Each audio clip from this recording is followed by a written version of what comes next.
బైబిల్లో లేనిది ఎవడైనా చేస్తున్నాడంటే నమ్మవలసిన అవసరం లేదు. ఆయన ఎంత పెద్దోడైనా అవసరం లేదు.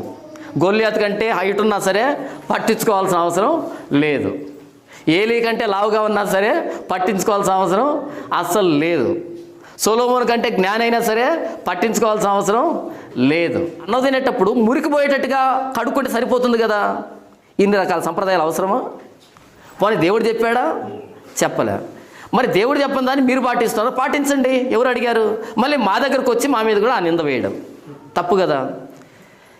ఈరోజు సంఘాలకు వెళ్ళండి, ప్రపంచంలో సంఘాలకు వెళ్ళండి, ప్రతి దానికి ఒక డినామినేషన్ ఉంటుంది. నన్ను చాలామంది అడుగుతారు, అన్న మీరు ఏ డినామినేషన్ అని. వాక్యం వింటారు నాది, విన్న తర్వాత వెంటనే వాళ్ళకి ఏమని గుర్తొస్తుందంటే వాక్యం బాగా చెప్పాడని గుర్తుకు రాదు వాళ్ళకి.